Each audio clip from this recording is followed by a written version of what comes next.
الحمد لله رب العالمين gabadheena maanta way faraxsan tahay farxad loo ooyeysaa emotional weeyaan shalana murug bay loo ooyeysay ilaa allihii murugta ka saaray baa mahad iskale ascaanad baan ku suganayaa alxamdulilah shukrillah farxad baa loo ooynaya ifraax oo ahayd gabadh dhulbahanta asalkeedu laakiin muddo 30 sano ah ismoodaysay inay ka tirsan tahay ama ay la qabiil tahay beesha habargidir ee dega gobolada dhexe dalka Soomaaliya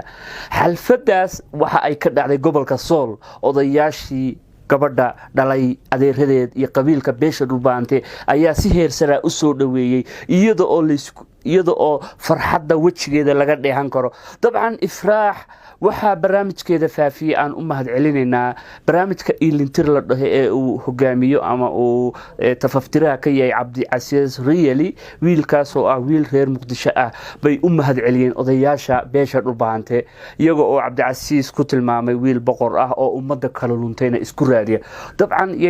intaan inaga hor dhicin barnaamijkeenu isla fiirsan doonaa caalad baan ku suganayaa alxamdulilah shukrillah farxad baa loo ooynaya shalay waxaan raadinayay naqasku way igu dhiganaayeen oo hinayga soo dhaceen alxamdulilah shukr inkan reerkayga waan helay gabadhiyadoo 2 sano jirta laga xaday waalidiintii dhalay oo baafin jirtay muddo dheer waalidiintii dhalay ayaa magaalada Laascaanood waxay dib ula midowday qoysku ka soo jeeday aabaheed Ifraax Maxamed Xuseen Weerara ayaa 2 sanadood jirtay kadib markii la xaday 2 bilood ka hor ayay waxay baafisay aabaheed farxadda haatan ay dareemaysaa ayaa waxa inay dib ula midowday qoyskeeda oo muddo 30 sanadood ay ka maqnayd odayaasha magaalada Laascaanood ee gabadhina ay ka soo jeeday iyo qoyskeeda ayaa si weyn farxadda ula qaybsaday iyagoona si weyn ugu mahad celiyay barnaamijka ilintir ee Cabdi Casiis Riyali waxayna sheegeen inay si weyn ugu mahad celinayaan cid kasta oo ka qayb qaadatay gabadhan inay ehelkeeda hesho. Assalaamu alaykum warahmatullahi wabarakatuh. Halkan waxaan ku qabanaynaa xaflad gabadh طبعا barnaamijku waxa uu ku bilowday iyada oo la isku marxabeeyay Ifraax soo dhawow la dhahay طبعا gabadhan waxa la xaday muddo 30 iyada oo 2 sano jirta 28 sano ka hor baa laga xaday waalidkeed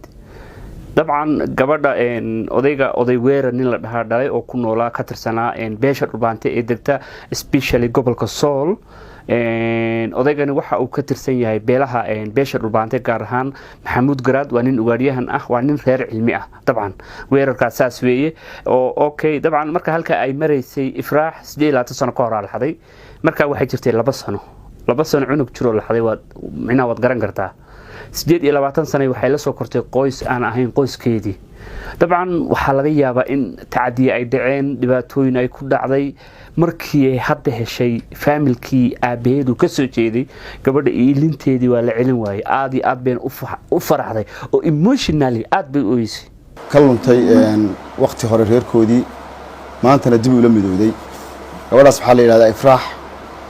Maxamed Cabdi Xuseen baa la yiraahdaa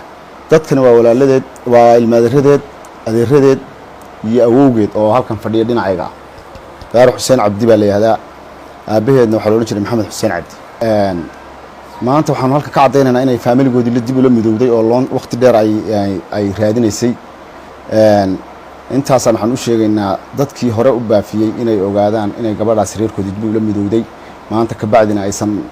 sii raadinaynin marka insha Allah adeero waad ka baxday wixii hore aad soo martay murugtiiba insha Allah marka dadkaas oo dhan waa ilmaadeerada adeerada iyo awowga dhinacayga fadhiya. Assalaamu alaykum warahmatullahi wabarakatuh. anigoo ah Faarax Xuseen Cabdi dadkan oo dhanna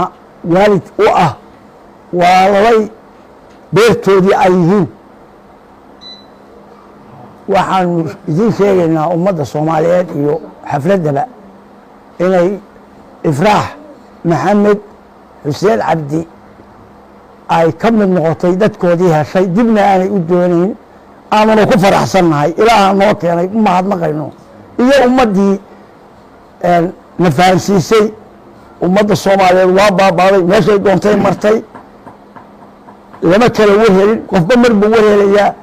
anagu markii hore waa ogeyn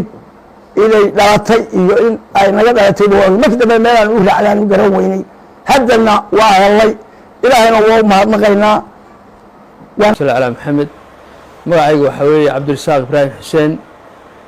halkan waxaan isugu nimi annagoo ah familigii ama immediate familygii waxa loo yaqaano ifraax maxamed cabdigurey oo aanu la-ayn muddo 30 sano ah oo berigii dagaaladii ahliga ahaa dhaceen naga luntay ama aanu weynay ayaanu alxamdulilaahi ayaanu helay oo dib ay ula midowday waxaanu markaa aad iyo aad ugu faraxsannahay oo mahad u soo jeedinaynaa mahad ilaahay baa lehe barnaamijkii uu hogaaminayey ninkii la yidhaahdo cabdicasiis riili oo aanu ka daalacannay kadib markii uu gabadhayadii noo soo helay ay halkaa markuu la geliyey dabeetana annagu aanu ka aragnay dabeetana gabadhii aanu dib ula midownay ninkaa odaygaa iyo barnaamijkiisa mahad baan usoo jeedinaynaa mahad ilaahay baa le laakiin mahad ballaarad baan usoo jeedinaynaa waxaanu leenahay thank you very much yacni arrintaa aad maaragtay aad noo samaysay markaa waxa weeye gabadhayadii waanu helnay waadna ku mahadsan tahay waxa laalay dadkii ka shaqeeyey iyo dadkii nala soo socodsiiyey iyo kuwii ka qayb qaatayba waan u mahad celinaynaa annagoo ah gabadha faamiligeedii oo halkan ku dhan adeeradeed ilma adeeradeed walaaladeed aniga oo markii hore isku baafinayay si aad ii garataan ifraax maxamed xuseen cabdi isku baafinayay oo isku baafinayay talabaad qabiilkana sacad muuse imikana aan ahay dhulbahante oo qabiilku iga khaldanaa halka waxaan ka sheegayaa cabdicasiis riyali uu ii soo baafiyey malaha muddo imika 2 bilood ama 3 bilood waxay tahay ma garanaya ka soo wareegtay inaan reerkaygii aan la midoobay oo reerkaygii helay alxamdulilah alshukru lilah cabdicasiis aan u mahad celinaya 100% walaal mahadsan tahay 100% inta dad caawisan iga ajar iyo xasanaad ilaahay ka siiyo alxamdulilah alshukru lilah baafintaadii baaftayna waan helay reerkayga waan la midoobay walaal alxamdulilah alshukru lilah inta waxaan dareemayaa farxad aad iyo aad u weyn tii maalintii hooyadii aan helay aan dareemayay baan maantana dareemaya alxamdulilah alshukru lilah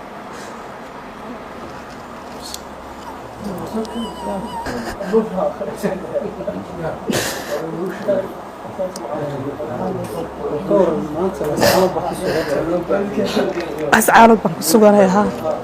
alxamdulilah shukrilah farxad baan la ooynayaa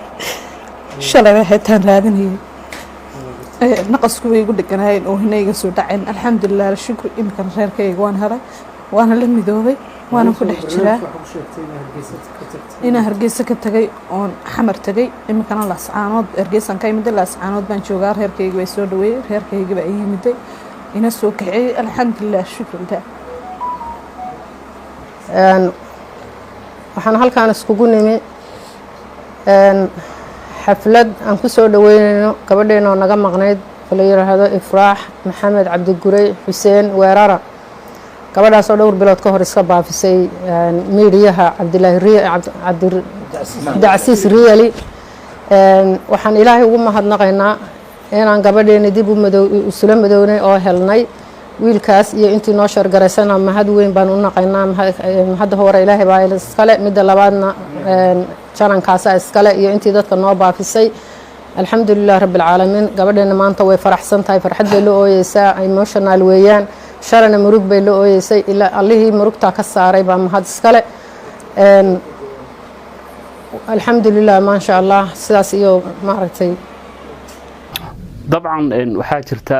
markii uu dowladdii dhexe kacaanka dowladda Soomaaliya ay dhacday waxaa dhacay dagaal ahli ah ama civil war oo waliba qabiil la isu dilay ummadii ay kaxday aad loo qaxay barakac badan uu jiray waqti waxaa jira cagabarar Soomaaliya looga bixiyay oo wax kasta la cunay waqtigaas bay ifraax maxamed gurey ay luuntay hadda oo lagu jiro 2022 bishii 9aad oo ah 45 meelahaas ay maraysaa almost meelahaas bishii 8aad oo kala badh maraysaa August oo kala badh maraysaa waa la helay dabcan barnaamijkan odayaasha beesha dhulbahante ee ku sugan gobolka sool horta boqolkiiba boqol waxay u mahad celinayaan ama ay leeyihiin thank you very much oo anna sidoo kale aan u mahad celinaynaa cabdicasiis riyeli oo ah wariye ee si madax bannaan u shaqaysta oo dabcan barnaamij ilantir la dhaho dadkooda kalluumeen ku baahiya dabcan cabdicasiis riyeli thank you very much barnaamijkan sii wadi doonaa ifraax maxamed cabdiguray xuseen weerara oo faamiligeedii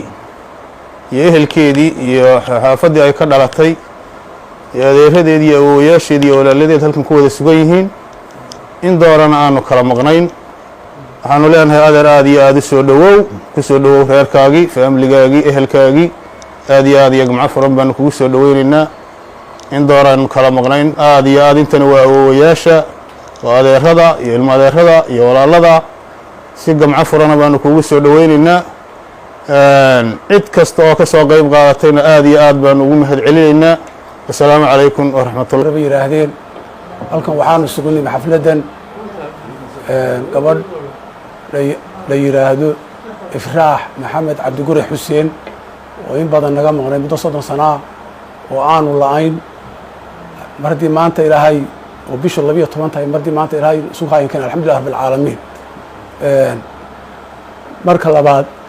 waxaan soo dhaweynaynaa ninkii la oran jiray Saleebaan maxamed cabdilaahi Saleebaan iltire oo xilli hore oo aan dhaweyn miidiyaha noogu soo xidhay isaga waa mahad celin assalaamu calaykum waraxmatullaahi wabarakaatu assalaamu calaykum waraxmatullaahi wabarakaatu anigoo shaal cabdi xuseen waxaan halkan xafladan u joognaa ifraax maxamed cabdi guray waanu ahay eedo ruma anigu naga maqnayd muddo dheer oo 30 sano ah maantana aan halkan xafladeedu u joogno waxaan ilaahay ugu xamdi naqaynaa helida aan helnay iyo sida wanaagsan ee aan ma ula kulannay hadda guntiga gabagabadii baynu ku sii shaqeynaa okay dabcan gabadhan ifraax 30 sano ka hor baa la xaday iyada oo haddana lagu jiro 2022 bishii 8aad ay tahay 12 baa la helay hal maalin ka hor weeye dabcan barnaamijkani horta boqolkiiba boqol waxaa loo mahad celinaya cabdicasiis riyeli oo ah wariye madax bannaan oo ka howlgala magaalada muqdisho sida oo kale beelweynta dhulbahante ama especially maxamuud garaad oo gabadhu ay tahay gabadh reer cilmi ah aad iyo aad baa loo soo dhaweeyey awoowayaal eedayaal ilmaadeerayaal dhammaan dadkii gobolka sool joogay uma kala harin soo dhowo waa la dhahay ifraax sidaas iyo nabadgelyo